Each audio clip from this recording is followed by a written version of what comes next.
Hello and welcome to everyone. आज हम basic of equation of line ये देखेंगे। देखिए ये टॉपिक टेंजेंट एंड नॉर्मल के टॉपिक से पहले मैं इसलिए पढ़ा रहा हूँ क्योंकि इनका यूज़ आप टेंजेंट एंड नॉर्मल का जब मैं क्वेश्चन किया जाएगा वहाँ पे, तो वहाँ पे मैं डायरेक्टली बहुत सारी चीज़ें ऐसी होंगी जो वहाँ पे मैं डायरेक्टली यूज करूँगा और वहाँ पे हम इन सारी चीज़ों को वहाँ पे डिस्कस नहीं करेंगे। तो ये बेसिक सा वीडियो रहेगा, equation of line, slope of line, इसके बाद पोलर और कार्टेशियन या फिर इसको रेक्टेंगुलर फॉर्म बोलते हैं। सारी की सारी चीज़ों को बिल्कुल हम सीरीज में करेंगे और इसमें बहुत सारे कंडीशंस होते हैं। जैसे कोई अगर इक्वेशन ऑफ लाइन क्या होगा, जो ओरिजिन से अगर पास हो रही हो, टू पैरेलल लाइंस हो, टू परपेंडिकुलर लाइंस हो, सारी कंडीशंस जो होते हैं पैरेलल और परपेंडिकुलर, वो सारे के सारे इस वाले वीडियो में बात करेंगे। आइए देखते हैं, स्टार्टिंग करते हैं। तो कुछ सबसे पहले ये बात करते हैं कि equation what is equation of line. अगर इक्वेशन ऑफ लाइन की अगर बात करें, ये बिल्कुल बेसिक वीडियो है और इन सारी जिसको ये चीजें आपको सारी की सारी बात क्लियर हो जाएगी। सबसे पहले अगर बात करते हैं इक्वेशन ऑफ लाइन, हेडिंग अगर कर लें इक्वेशन ऑफ लाइन। हाँ, अब देखो इक्वेशन ऑफ लाइन की अगर बात करें, सबसे पहले अगर इसका हम एक अगर ग्राफिकल रिप्रेजेंटेशन करें इसको एक्स और वाई एक्सिस पे, देखो इसमें क्या क्या चीजें होती हैं। देखो हमें एक चीज पता है, अगर इक्वेशन ऑफ लाइन की अगर बात करोगे, जो इसका इक्वेशन होता है अपने y minus Y one equals to m times x minus X one. ये क्या है? इक्वेशन ऑफ अ लाइन है जो 2 पॉइंट से क्या कर रही है, पास कर रही है। अब पॉइंट की अगर बात करेंगे तो क्या है, देखिए पॉइंट की बात करोगे तो स्लोप की अगर बात करो, m क्या है, m है स्लोप। स्लोप का मतलब होता है ये tan theta, M equal to tan theta होता है। अभी आगे इसको और भी देखेंगे, इसको और भी तरीके से डिस्कस करेंगे कि किसी कर्व पे अगर हमें स्लोप फाइंड आउट करना होता है तो कैसे फाइंड आउट करते हैं, वो भी सारी चीजें देखेंगे। पहले मैं लाइन से स्टार्टिंग कर रहा हूँ। अगर आप थीटा की बात करोगे, theta always in positive direction, theta है ना। इसको आप स्लोप भी बोलते हो। स्लोप का मतलब होगा किसी लाइन का किसी इनिशियल लाइन, इसको क्या बोलते हो आप, इनिशियल लाइन बोलते हो। इनिशियल लाइन से कितना झुकाव है या कितना स्लोप है, ठीक है। तो ये आपको इनिशियल लाइन है। बिल्कुल बेसिक बेसिक सारी चीज़ों पे बात की जाएगी। और हाँ, ठीक है।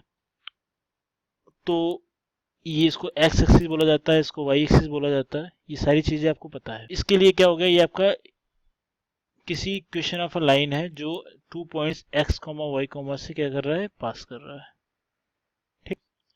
तो ये इसका लिखने का तरीका है। अब अगर आप थीटा की बात करो, थीटा क्या हो गया, इसका स्लोप हो गया। ये स्लोप बता रहा है आपको। स्लोप को हम लिखते हैं, आगे लिखेंगे इसको टेन थीटा लिखते हैं। आगे इसको हम और भी तरीके से समझेंगे कि इसका डिफरेंशिएशन किसी पॉइंट का, किसी अगर ये फंक्शन गिवन हो y equals to F X, तो उसका अगर डेरिवेटिव फाइंड आउट कर लेते हैं तब भी हमें उससे स्लोप ही मिलता है। वो चीज़ हम आगे बात करेंगे, ठीक। अब सेकेंड पॉइंट इज व्हाट।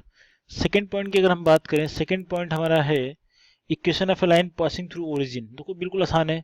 अगर पासिंग थ्रू ओरिजिन होगा तो क्या होगा, इसका मतलब क्या होगा, पासिंग थ्रू ओरिजिन का मतलब क्या होगा, passing through origin. Passing through origin का मतलब क्या है, आपको मालूम होगा। पासिंग थ्रू ओरिजिन का मतलब होता है एक्स और वाई एक्सिस क्या हो जाते हैं, जीरो हो जाते हैं, है ना। ORIGION, ठीक है। ओरिजिन के थ्रू अगर पास होगा तो क्या हो जाएगा, हमको मालूम हो गया x1 कॉमा y1 की वैल्यू क्या हो जाएगी, ये जीरो कॉमा, जो ओरिजिन का मतलब तो ये हुआ। अब जो हमें इक्वेशन एक्चुअली में पता है, उसी इक्वेशन से हम ओरिजिन का के थ्रू अगर पास होती है कोई इक्वेशन ऑफ लाइन, देन उसका इक्वेशन क्या होता है हम फाइंड आउट कर लेंगे। x माइनस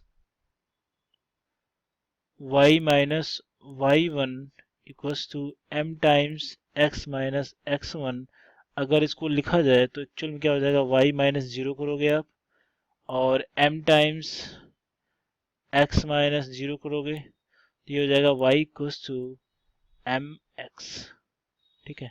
कभी कभी इसमें c भी ऐड करते हैं, कांस्टेंट वैल्यू, वो अलग बात है, ठीक है। तो एक्चुअल में क्या होता है, y equals to M X क्या होता है, passing equation of circle passing through क्या है, ओरिजिन अगर करेगा तो y equals to M X की वैल्यू होती है। ये आपको बता रहना चाहिए। और जहाँ पे m क्या है, m इज स्लोप, में बार बार इसको बता रहा हूँ, आपको पता रहना चाहिए, ठीक है। और इसमें तीसरी कंडीशन आती है when two lines are parallel. When two lines are parallel, देखो जब टू लाइंस पैरेलल, तीसरी कंडीशन में अगर बात करें, when two lines are parallel, when two lines are parallel. आपको ये चीज पता रहनी चाहिए कि अगर टू लाइंस पैरेलल हैं तो उस कंडीशंस में क्या क्या चीजें हो सकती हैं। उस कंडीशन में देखो, मान लो ये टू लाइंस ऐसी है, इस स्लोप पे बिल्कुल, ये बिल्कुल पैरेलल है, ऐसा बन रहा है कि पैरेलल नहीं लग रहा है, बट ये पैरेलल है। पैरेलल का मतलब इनके बीच का डिस्टेंस क्या है, ऑलवेज इक्वल हो। हर एक पॉइंट पे इनका डिस्टेंस, मान लो यहाँ पे ये है तो हर पॉइंट पे ए ही होना चाहिए, तो ये पैरेलल की कंडीशन है, ठीक है। तो ये कहीं भी देखो आप, ये क्या है, ए है, तो डिस्टेंस इक्वल रहेंगे, कभी नेवर मिलेंगे नहीं। तो ये पैरेलल का मतलब कंडीशन क्या होती है, जब पैरेलल कंडीशन में क्या होते हैं, दोनों के स्लोप जो हम क्या हो जाएंगे, इक्वल रहेंगे। इसका जो स्लोप आएगा, इस मान लो लाइन L1 है, इस लाइन L2 है, इन दोनों का जो स्लोप, इसका मान लो स्लोप M1 है, इसका स्लोप M2 है, ठीक है। दोनों के स्लोप M1 बराबर क्या रहते हैं, M2, आपको पता रहना चाहिए, ठीक है। और व्हेन, अब इसमें तीसरी कंडीशन, चौथी कंडीशन आती है, when two lines are perpendicular to each other. When two lines are perpendicular, देखो when two lines are perpendicular to each other का मतलब क्या हो गया, देखो एक सपोज ये लाइन है, एक लाइन ऐसा है, जो पैरेलल, ये परपेंडिकुलर का मतलब एक दूसरे पे लंबवत है, ऐसा कुछ, ये 90 डिग्री का कोण बन रहा है। अगर इनके लिए अगर लिखा जाए तो देखो, इनका जो, इसका स्लोप जो होगा, मान लो इसका स्लोप M2 है, इसका स्लोप मान लो M1 है, ठीक है।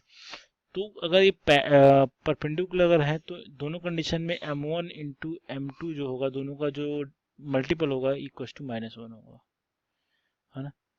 इससे हम कई क्वेश्चन सॉल्व कर सकते हैं। आपको जो मैं आगे क्वेश्चन टॉपिक कराऊंगा, तो वहाँ पे M1 गिवन रहेगा, आप M2 का फाइंड आउट करना हो तो M1 इक्वल टू क्या हो जाएगा, -1 अपॉन M2, ऐसा किया जा सकता है।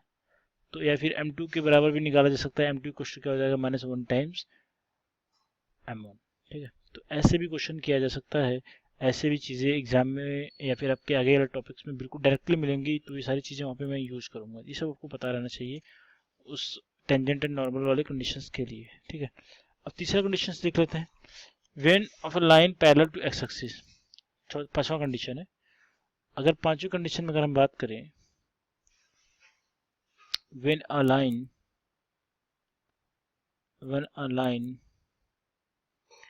पैरेलल टू एक्स एक्सिस,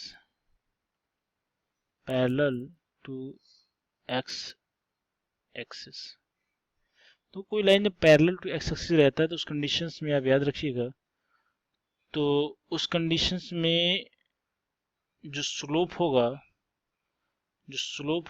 वो क्या हो जाएगा, 6 वाला पॉइंट अगर देख लें, when a line parallel to Y axis, one a line parallel to Y axis, parallel to Y axis किया जाएगा तो क्या हो जाएगा, जो स्लोप होगा वो क्या हो जाएगा, इन्फिनिटी हो जाएगा। ये बहुत छोटी छोटी बातें हैं, मैं आगे के टॉपिक्स में डायरेक्टली यूज करूंगा, ये आपको पता रहना चाहिए, इसमें कोई डाउट नहीं होना चाहिए। इसमें सातवां पॉइंट देखते हैं। अगर इसमें सातवां पॉइंट की अगर बात करें, when to curves intersect at right angle, when to curves intersect each other at right angle, तो उसे क्या बोलते हैं, तो उसे बोला जाएगा ऑर्थोगोनल कर्व, उसको बोलते हो ऑर्थोगोनल। तो इन सब पे क्वेश्चंस हम करेंगे बारी बारी से। ये वर्ड्स इंपॉर्टेंट है, आपको यूज करना है। अगर ऑर्थोगोनल मैंने बोल दिया तो इसका मतलब आपको पता रहना चाहिए कि two curves are perpendicular to each other है। अब मैंने कह दिया कि कोई लाइन है पैरेलल टू वाई एक्सिस है, तो वहाँ पर पता रहना चाहिए स्लोप क्या है, इन्फिनिटिव है। अगर हमने बोल दिया कोई line parallel to X axis, तो आपको पता रहना चाहिए जो स्लोप होगा इसकी 0 होगी। ये सब चीज़ें बेसिक बातें पता रहना चाहिए। कुछ और चीज़ें जो मैं डायरेक्टली यूज करूँगा आगे वीडियोस क्वेश्चंस में, अगर मैंने कहा इन नोट करके आप लिखिएगा, ये कोई टॉपिक में नाम, इसका नाम नहीं है। अगर कहा हमने 1/0, तो इसकी वैल्यू ऑलवेज क्या आती है, इसकी वैल्यू ऑलवेज आएगी इन्फिनिटी, ये पता रहनी चाहिए। दूसरे केस में आता है, अगर हमने कहा 1/∞, इसकी वैल्यू ऑलवेज आएगी क्या, 0। और एक केस में और चीज़ होती है 0/1, तो इसकी वैल्यू क्या आती है, इसकी वैल्यू भी क्या आएगी 0। 3 केसेस हैं, एक इन्फिनिटी बनता है, बाकी के 2 क्या होते हैं, 0, ठीक है। एक चीज़ और याद रखो, जो कि 8 है, 9 पॉइंट हो गए, 9 पॉइंट लिख लेते हैं।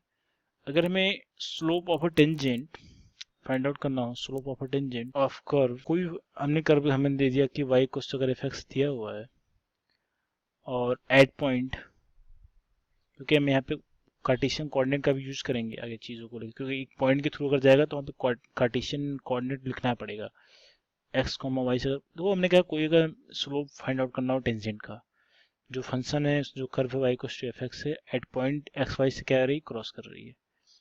तो सिंपल सा बात है, मैं अभी इसके पहले बता रहा था कि उस फंक्शन को Y cos to F X से क्या कर दीजिए, डेरिवेटिव फाइंड आउट कर लीजिए। ठीक है, तो ये तो स्लोप दे देगा। अब क्योंकि ये एक्स कॉमा वाई से क्या कर रही है, पास कर रही है, तो slope of a tangent derivative find out करोगे एक्स कॉमा वाई पे। ठीक है, जो ये आएगा derivative of a function at point gives the slope of the tangent at that point. समझ में आ गया? तो मतलब क्या हो गया, जो फंक्शन गिवन रहेगा उसका डेरिवेटिव फाइंड आउट कर लीजिए, और जिस पॉइंट से ये पास कर रहा है उस पॉइंट पे क्या कर लीजिए, उस पॉइंट को जो डेरिवेटिव फाइंड आउट किया है आपने उसमें क्या कीजिए, सब्स्टिट्यूट कर दीजिए, वही सो क्या हो जाएगा, आंसर हो जाएगा। इस पे एक मैं क्वेश्चन भी करूंगा आगे के नेक्स्ट वीडियोस में। ठीक है, तो जिससे आपको ये स्लोप वगैरह जो सारी चीज़ें मैंने आप इस वाले बेसिक वाले वीडियो में डिस्कस की हुई हैं, इस वीडियो से आपको काफ़ी कुछ हो सकता है सीखने को मिला हो, क्योंकि ये बहुत बेसिक सा वीडियो है। अगर आपको ये चीज़ें नहीं आएंगी तो आगे के कुछ वीडियो जो मैं टॉपिक्स कराऊंगा उसमें आपको प्रॉब्लम हो सकती है। तो इस वीडियो के साथ इतने ही करते हैं।